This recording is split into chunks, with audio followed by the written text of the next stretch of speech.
வணக்கம் நண்பர்களே. Diploma ITI லெவலில் நீங்கள் நிறைய வேக்கன்சி போட்டிருக்காங்க.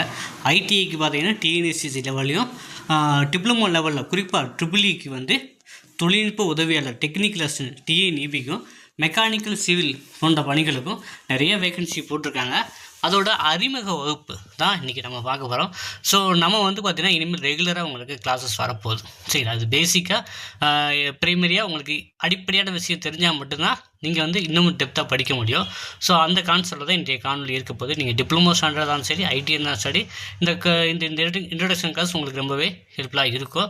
ஸோ இது வரைக்கும் விண்ணப்பிக்காதவங்க இன்னும் வந்து ஜஸ்ட் வந்து 2 days தான் இருக்குது. உங்களுக்கு வந்து ஜூலை 12 இறுதி நாள் விண்ணப்பிக்கிறதுக்கு. அவங்க வந்து பார்த்திங்கன்னா ஜூலை 12 வந்து இறுதி நாளாக எடுத்துருக்காங்க. அப்ளிகேஷன் நீங்கள் எதாவது திருத்தம் பண்ணணும் அப்படின்னா 16ஆம் தேதியிலேருந்து 18ஆம் தேதி வரைக்கும், சரிங்களா? அப்ளிகேஷன் எதுவும் கரெக்ஷன் பண்ணணும்னு நினைக்கிறவங்க 16ஆம் தேதியிலேருந்து 18ஆம் தேதி வரைக்கும் கரெக்ஷன் பண்ணிக்கலாம். விண்ணப்பிக்க கடைசி தேதி வந்து 12/7. ஸோ கரெக்ஷன் பண்ணுறவங்க காம்ப்ளெக்ஸாக இருக்கிறவங்க வந்து 16 to 18 பயன்படுத்தி கொள்ளுங்கள். அப்புறம் வந்து உங்களுக்கு வந்து தேர்வு எப்போ? ஸோ நமக்கு வந்து தேர்வு எப்போ அப்படின்னா 31/8 ஆகஸ்ட் 31ஆம் தேதி உங்களுடைய பேப்பர் 1 வந்து ஜென்ரல் ஸ்டடீஸ், அது தமிழ் எலிஜிபிலிட்டி டெஸ்ட்டு. ஸோ ரெண்டுமே 200 கொஸ்டின் கேட்பாங்க. அதை வந்து 1.5 மார்க் கன்வெர்ட் பண்ணி உங்களுக்கு வந்து எவ்வளோ ஆகுனா கிட்டத்தட்ட 300 மார்க் கன்வெர்ட் பண்ணிக்குவாங்க. இதில் வந்து ஜிஎஸ் பார்ட்டு 100 கொஸ்டினுக்கு இன்ட்டு 1.5 150 மார்க்கு, அது மட்டும்தான் உங்களுடைய கட் ஆஃபுக்கு எடுத்துக்குவாங்க.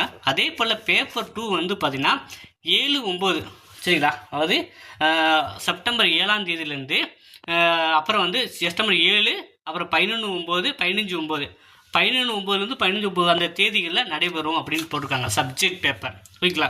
ஸோ 2 பேப்பர் எழுத போகிறீங்க. டெக்னிக்கல் அப்ளை பண்ணவங்க உங்களுக்கு 2 எக்ஸாம் இருக்குது. ஏதோ ஒரு எக்ஸாம் போய்ட்டு ஒரு எக்ஸாம் பண்ணாலும் நீங்கள் வந்து ரிஜெக்ட் ஆகிடுவீங்க. ஸோ உங்களுக்கு வேலிடிட்டி கிடையாது, ஸ்கோர் ஒன்றும் எடுத்தாலும் புரிஞ்சது கிடையாது. அப்போ 2 எக்ஸாமும் எழுதணும். 2ல் வந்து ஜிஎஸ் மார்க், அது பொது அறிவில் 100 கொஸ்டின் இருக்குது. அதில் 100க்கு வந்து கன்வெர்ட் பண்ணி 150 மார்க் கன்வெர்ட் பண்ணிக்காங்க. இதில் வந்து சப்ஜெக்ட் பேப்பரில் வந்து பார்த்திங்கன்னா பேப்பர் 2 சப்ஜெக்ட் பேப்பரில் 200 கொஸ்டின், அது 300 மார்க். அப்போ 300 + 150 450 மார்க்குக்கு எவ்வளோ எடுக்கிறீங்கன்னு பொறுத்து தான் உங்களுக்கு ரேங்கிங் கட் ஆஃப் கம்யூனிட்டி வைஸாக போடுவாங்க. ஓகே, ஸோ ப்ரைமரியாக இதை நீங்கள் எல்லாம் தெரிஞ்சு வச்சுக்கிறது நல்லது தான். ஸோ இதை நோக்கி தான் நீங்கள் பயணம் பண்ண போகிறீங்க. ஸோ நமக்கு வந்து தேர்வுக்கான நாட்கள் வந்து ரொம்ப கம்மி. ஓகேவா? ஸோ ரொம்ப கம்மினால கிட்டத்தட்ட வந்து சப்ஜெக்ட் பேப்பர், அது நமக்கு வந்து ஜெனரல் ஸ்டடீஸ் தமிழுக்கு வந்து கிட்டத்தட்ட பார்த்திங்கன்னா ஒரு 50 நாள் இருக்குது. ஸோ 50 நாள், இதுக்கு வந்து பார்த்திங்கன்னா ஒரு 60 நாள், அப்போ 2 மாதம் தான் இருக்குது. ஸோ எல்லாருமே வந்து இப்போ குரு 4 எக்ஸாம் வச்சுக்கோங்களேன். நிறைய பேர் தவமாக இருந்து குறைஞ்சது 1 வருஷம் 2 வருஷம் 3 வருஷம் கவுன்சிலிங் வரைக்கும் போனாங்க. அந்த மாதிரி கேட்டகரியில் குரூப் 4 குரூப் 2 குரூப் 1க்கு வருவாங்க. ஆனால் நம்ம கேட்டகரி, ஸோ நிறைய பேருக்கு வந்து இந்த இது போடுவாங்கன்னு இப்போ தான் தெரிஞ்சு அப்ளை பண்ணவங்க ஏகப்பட்ட ஒரு 100ல் 80 பேர் 70% பேர் வந்து இந்த ரேஸில் இந்த எக்ஸாமுக்கு புதுசாக இப்போ இருந்தால் ஸ்டார்ட் பண்ண போகிறாங்க. அப்போ வந்து எல்லாருமே இதே கான்செப்டில் வரனால இந்த 2 மாதங்கள் வந்து பார்த்திங்கன்னா அவங்களுடைய கோல்டன் பீரியட்னு சொல்லலாம், சரிங்களா? பொன்னான நாட்கள், கோல்டன் டேஸ்ன்னு சொல்லலாம். இந்த 2 மாதங்களில் யார் டெடிக்கேட்டடாக நல்லா ப்ராக்டிஸ் பண்ணி படிக்கிறாங்களோ அவங்க வந்து எந்தவித இடர்பாடு இல்லாமல் சர்டிஃபிகேட் வெரிஃபிகேஷன் மட்டும்தான், இன்டர்வியூ கூட கிடையாது. ஸோ நீங்கள் பாஸ் பண்ணிங்கன்னா உங்களுக்கு வேலை, பாஸ் பண்ணல நல்லா படிச்சிருந்து நல்லா ஸ்கோர் பண்ணிங்கன்னா உங்களுக்கு வேலை, அடுத்து சர்டிஃபிகேட் வெரிஃபிகேஷன் மட்டும்தான். ஸோ இது வந்து ஒரு ஈஸியஸ்ட் வே டிஎன்பிசியில் வாங்குறது. ஸோ நான் ஃபீல் பண்ணேன், நம்ம ஏன் டிப்ளமோ ஐடிஐ படிக்கல. ஆனால் இது ஈஸியாக வந்து ஓரளவு மெனக்கிட்டாலே நீங்கள் வேலை வாங்கிடலாம்.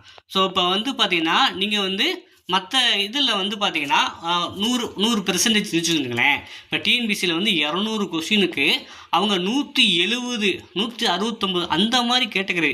அப்படின்னா என்னதுன்னா 170 160னா 85, 100க்கு வந்து ஒரு 85% வந்து அந்த அளவு எஃபோர்ட் போட்டால் தான் அவங்களுக்கு வேலை கிடைக்கிது.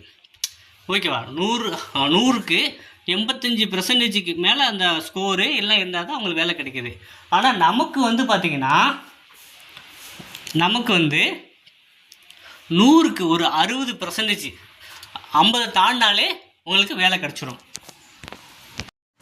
ஸோ அதனால் வந்து பார்த்திங்கன்னா நீங்கள் வந்து ஓரளவு படித்தா போதும்.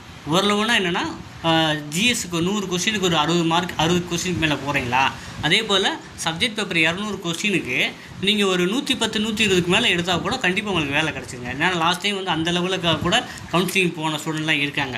அப்போ வந்து பார்த்தீங்கன்னா நீங்கள் வந்து ஏன்னா காம்படிஷன் வந்து இதுக்கு வந்து உங்களுடைய சப்ஜெக்ட் பேப்பர்னால காம்படிஷன் கொஞ்சம் கம்மி. அப்புறம் வந்து பார்த்திங்கன்னா அந்த சப்ஜெக்ட் பேப்பர் லெவலில் தான் வராங்கனால நிறைய பேர் வந்து அவேர்னஸ் இல்லாமல் அப்ளை பண்ணால் கூட இருக்காங்க. அப்போ டோட்டலாக விண்ணப்பிச்சவங்கள ரொம்ப கம்மினால இந்த அப்ளை பண்ணவங்க ப்ராப்பராக சர்டிஃபிகேட்லாம் வச்சுருக்கிறவங்க கொஞ்சம் ஃபுல் ஃப்ளெஜ்டாக வந்து இந்த டெடிக்கேட்டடாக இந்த 2 மாதம் படித்தாலே நீங்கள் வேலை வாங்கிடலாங்க. ஸோ நீங்கள் படிக்கிற விதத்தில் தான் இருக்குது. சில இதெல்லாம் ரேர் சப்ஜெக்ட் இருக்காங்க. நம்ம வந்து நம்மளால் கொடுக்க முடிஞ்சது டிப்ளமோ லெவலில் EEE சிவில் மெக்கானிக்கல் கொடுத்துருக்கோம். அதே போல் ஐடிஐ லெவலில் வந்து ஃபிட்டர், மோட்டார் மெக்கானிக் வெஹிக்கிள், அப்புறம் வந்து பார்த்திங்கன்னா எலக்ட்ரீஷியன், அப்புறம் வந்து பார்த்திங்கன்னா work shop calculation and science. So இதுக்கெல்லாம் மெட்டீரியல் கொடுக்குறோம். ஸோ விருப்பம் உள்ளவங்க வந்து பார்த்திங்கன்னா இந்த சப்ஜெக்ட் கூட நீங்கள் சொல்லிவிட்டு நம்மகிட்ட மெட்டீரியல் வாங்கி படிக்க ஆரம்பிக்கலாம். ஸோ மற்றவங்களுக்கு வந்து பார்த்திங்கன்னா ரேர் சப்ஜெக்ட் நம்மளால் பர்டிகுலர் டயத்தில் வந்து எடுத்து கொடுக்க முடியல. ஸோ நீங்கள் ஓனாக ப்ரிப்பேர் பண்ணுற மாதிரி தான் இருக்கும். ஸோ இருந்தாலும் வந்து பார்த்திங்கன்னா நம்மளுடைய ஜெனரல் ஸ்டடீஸுக்கும் தமிழ் மேக்ஸுக்கும் நம்ம ரெகுலராக கிளாஸஸ் பண்ண போகிறோம். அது புதுசாக பார்க்குறவங்க மறக்காமல் நம்ம சேனலை சப்ஸ்கிரைப் பண்ணி வச்சுக்கோங்க.